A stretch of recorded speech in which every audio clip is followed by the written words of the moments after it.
ఇంట్లో ఎవరైనా వంకాయ వద్దు అంటే ఈ స్టైల్‌లో వండి పెట్టండి. వాళ్ళే మళ్ళీ మళ్ళీ అడిగి చేయించుకుంటారు.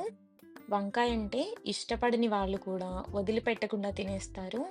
అందరిని ఇంప్రెస్ చేసే ఈ అదిరిపోయే మసాలా గుత్తి వంకాయ ఎలా చేయాలో చూసేద్దాం. ముందుగా ఫ్రెష్ వంకాయలు తీసుకొని నీట్‌గా కడిగి పెట్టుకోవాలి. ఇప్పుడు వంకాయకి చాకుతో 4 సైడ్స్ ఘాట్లు పెట్టుకోవాలి. వంకాయ విడిపోకుండా కింద తొడిమి దగ్గర కొంచెం గ్యాప్ ఉంచి కట్ చేసుకోవాలి. ఇప్పుడు పాన్‌లో కొద్దిగా ఆయిల్ వేసి, ఆయిల్ వేడయ్యాక ఈ వంకాయలు అందులో వేసుకోవాలి. మూత పెట్టి మగ్గిస్తే లోపలి వరకు సాఫ్ట్‌గా ఉడుకుతాయి. మధ్య మధ్యలో కలుపుతూ గరిటెతో నొక్కితే కట్ అయ్యేంత మెత్తగా అయ్యే వరకు వేయించుకోవాలి. వంకాయలు మగ్గేలోపు ఈ కూరకి అసలైన టేస్ట్ ఇచ్చే మసాలా రెడీ చేసుకుందాము. ఒక మిక్సీ జార్ తీసుకొని అందులో పచ్చి కొబ్బరి ముక్కలు వేసుకోవాలి. ఒకవేళ పచ్చి కొబ్బరి లేకపోతే ఎండు కొబ్బరి అయినా పర్వాలేదు. అందులోని గసగసాలు, నువ్వులు వేస్తే గ్రేవీకి మంచి టెక్స్చర్ వస్తుంది. తర్వాత తగినంత ఉప్పు, కారం, ఇంకా వెల్లుల్లి, ఉల్లిపాయ ముక్కలు, జీలకర్ర వేసి కొద్దిగా నీళ్లు పోసి మరీ పల్చగా కాకుండా స్మూత్ పేస్ట్‌లా గ్రైండ్ చేసుకోవాలి. వంకాయలు పూర్తిగా సాఫ్ట్ అయిన తర్వాత మనం ముందుగా రెడీ చేసుకున్న మసాలా పేస్ట్ కూడా వేసుకోవాలి. మంటను లో ఫ్లేమ్‌లో పెట్టి మసాలా అంతా స్మెల్ వచ్చేంత వరకు కూడా బాగా ఉడికించుకోవాలి.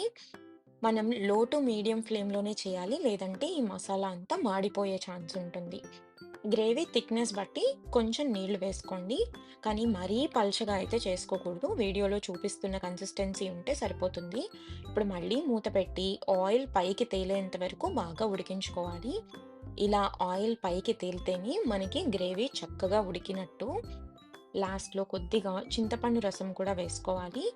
ఇక్కడ నేను చింతపండు పేస్ట్ వాడుతున్నాను. మీకు ఒకవేళ అది అవైలబుల్‌గా లేకపోతే చింతపండు నీళ్ళల్లో నానబెట్టండి.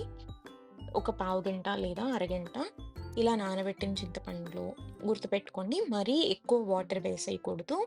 ఎందుకంటే గ్రేవీ మళ్ళీ పల్చగా అయిపోతుంది. సో, ఇలా చింతపండు రసం కూడా వేసుకున్న తర్వాత ఉప్పు, కారం ఒక్కసారి చెక్ చేసుకోండి.